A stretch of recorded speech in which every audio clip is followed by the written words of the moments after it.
अगला प्रश्न है 700 रुपये को ए, बी और सी में इस तरह से बांटे जाते हैं कि ए को बी से आधे मिलते हैं और बी को सी से आधे मिलते हैं। तो सी का हिस्सा बताइए। तो अभी सी का हिस्सा हमें नहीं मालूम, तो सी का हिस्सा या सी का भाग हम मान लेते हैं। सी का हिस्सा x मान लेते हैं। सी का हिस्सा x मान लिया। अब b का देखते हैं। b का जो हिस्सा है या पार्ट है वो क्या है। तो देखिए क्या कहा गया था कि c, अब b को जो मिलेंगे पैसे या जो भी भाग है वो c से आधा मिले। तो c से आधा c है x, तो आधा मतलब 2 का भाग, ये c का हो गया। अब ए का भाग देखते हैं। ए का हिस्सा तो कहा गया है कि ए को बी से आधे मिलते हैं, मतलब ए को बी से आधे। तो बी का भाग कितना है, बी का हिस्सा कितना है, बी का है x/2, तो इसका आधा, तो पूरे का बटे लगा के इसका आधा। ठीक। अब देखिए कि अब ये जो है ये 2 कहाँ पहुंच जाएगा अगली स्टेप में, ऊपर 2 से इसका गुणा हो जाएगा। तो इधर x का भाग कितना हो जाएगा, x/4। तो ये आ गया किसका, a का हिस्सा। अब देखिए क्योंकि इनका टोटल हमें 700 है, कितना है 700 है, तो पहला भाग हमारे पास है x, दूसरा भाग है x/2 और तीसरा भाग जो a का भाग आया वो x/4। अब यहाँ पर कुछ नहीं है तो क्या मान लेते हैं हम 1, और इसका एलसीएम ले लेते हैं। तो एलसीएम जो आएगा वो आएगा कितना, 4। अब 4 में या गुणा कर दें, 1 का भाग देंगे तो 4 बार जाएगा, 4 का x में गुणा कर दें तो ये 4x हो गया, प्लस अब 4 में 2 का भाग देंगे तो 2 बार जाएगा, 2 का गुणा x करेंगे तो ये हो जाएगा 2x, प्लस अब 4 में 4 का भाग देंगे तो भाग 1 बार जाएगा और 1 का गुणा x करेंगे तो x। अब देखिए और बराबर में हमारे पास कितना है 700 रुपये। तो 4, 1, 5, 6 और 7, तो ये हो गया 7x और ये 4 बराबर ये 700 चल रहा है। तो 7 से इसको काट सकते हैं, कितनी बार आएगा 100 बार, और 4 का गुणा भी कर देते हैं डायरेक्ट। तो x बराबर हमको कितना हो जाएगा, ये हो जाएगा 400। ये हो गया हमारे पास 400। अब पूछा क्या गया, किसका हिस्सा पूछा है, सी का हिस्सा पूछा है, सी का भाग पूछा है। तो सी का भाग भी हम, और सी जो था आ गया हमारे पास, सी ही तो x है, तो सी का मान ही हमारे पास x था, तो सी का जो भाग आया है या हिस्सा आया है वो 400 रुपये है। अगला प्रश्न हमारे पास है 624 को ए, बी, सी में 1/2 अनुपात 1/3 अनुपात 1/4 के अनुपात में बांटना है, पर बांटने पर तो हमें सी का भाग क्या होगा। तो ठीक है, तो 1/2 अनुपात 1/3 अनुपात 1/4। तो हम सबसे पहले क्या करेंगे, इनका एलसीएम लेंगे, 2 का, 3 का और 4 का। तो 2, 3 और 4 का एलसीएम ले लिया हमने, आया 12।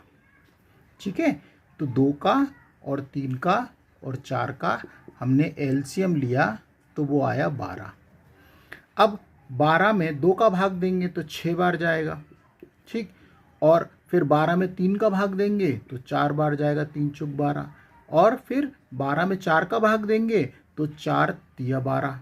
तो देखिए अब हमको अनुपात मिल गया कितना, 6:4:3। अब इनका योग भी कर दें, तो योग हम कैसे करेंगे, 6 + 4 + 3 को जोड़ देंगे, 6 4 10, 10 3 13। अब हमको यहाँ से आसानी से सी का भाग निकालना है या सी का मान निकालना हो, तो सी का भाग चाहिए हमें। तो टोटल हमको दिया है, देखिएगा टोटल हमको कितना दिया है, 640 रुपये है, सॉरी 624 रुपये है, और गुणा अब हमको सी है, सी कितना है 3, यही है ना 3, तो ये 3, और हमेशा भाग किससे देते हैं, जो योग से, तो 13 से इसमें भाग दे देंगे। तो 624 में जब हम 13 से भाग देंगे तो ये जाएगा पहले 4 बार और फिर 8 बार, तो 48। अब 48 में 3 से गुणा कर देंगे तो ये आएगा 144 रुपये। तो ये देखिए, ये सी का भाग आ गया। अगला प्रश्न हमारे पास है, देखिए कि 550 को ए, बी तथा सी में इस प्रकार बांटा गया कि ए को बी से 70 रुपये अधिक मिले और या तथा बी को सी से 80 रुपये अधिक मिले। इनके भागों का अनुपात क्या होगा? तो सबसे पहले कितने भाग हैं? 3 भागों में हमें बांटना और इन्हीं का हमें अनुपात ज्ञात करना है। तो हमको सबसे पहले इस प्रकार के सवालों को हम पीछे से हल करते हैं। देखिए क्या करें कि सी का भाग हमको मालूम नहीं है, तो सबसे पहले हम सी का ही भाग देख लेते हैं। तो सी का भाग हमारे पास देखिए, तो मान लेते हैं हम सी का भाग, तो सी का जो भाग है वो x है। अब ध्यान से देखिएगा, तो b का भाग देखते हैं। b का भाग क्या कहा गया था कि हमको इस प्रकार देखिए, b को c से 80 रुपये अधिक मिले, तो b को c से, तो c का भाग कितना है x, और 80 अधिक मिले तो c से b को 80 रुपये अधिक मिले। अधिक का मतलब प्लस, तो देखो b को c से 80 रुपये अधिक मिल रहे हैं, ये हो गया। अब a का भाग बचा है, तो a का भाग देखिए क्या होता है। तो a का कहा था कि a को b से 70 रुपये अधिक मिले। कितना रुपए? 70 रुपये। तो b का भाग कितना है पहले तो ये देख लें। b का भाग है x प्लस 80। अब इससे हमें कितने अधिक मिलना है? 70। तो 70, ये देखिए ये हो गया b का और ये 70। अब x 80 और 70 को जोड़ देंगे तो ये हो जाएगा 150। अब देखिए हमारे पास ये c का है, ये b का है और ये a का है। अब बोला है कि रुपए कितने हैं? 530 रुपये। तो सबको जोड़िए पहले, x ये वाला plus x plus 80 plus x plus 150 बराबर टोटल हमें जो दिया है 530। अब देखिए 1x 2x और यहाँ पर ये 3x जोड़ दीजिए। अब 150 और 80 को भी जोड़िए, तो 150 और 80 को जोड़ेंगे तो ये हो जाएगा 230 बराबर 530। ये 3x है। अब 530 में से 230 घटा दीजिए, तो 530 में से 230 जब घटाएंगे तो हमको मिलेगा कितना? 300। अब यहीं से इसको भी कैंसिल कर दीजिए, 3 से इसको काटेंगे तो ये 100 आ जाएगा। तो x बराबर हमको मिल गया 100। तो ये हमारे पास तो c का भाग आ गया, लेकिन हमारे पास a और b के भी भाग चाहिए हमें। तो यहाँ से हम a का भाग देखें पहले। तो a का भाग देखिए क्या है, b का भी निकाल सकते हैं। तो a का भाग था x प्लस 150, तो x का मान कितना हमारे पास? 100 और ये 150। अब आप इसको जोड़ दीजिए तो ये हो गया 250। ये b का भाग, a का भाग आ गया। अब b का भाग बचा है तो b का भाग भी निकाल लेते हैं।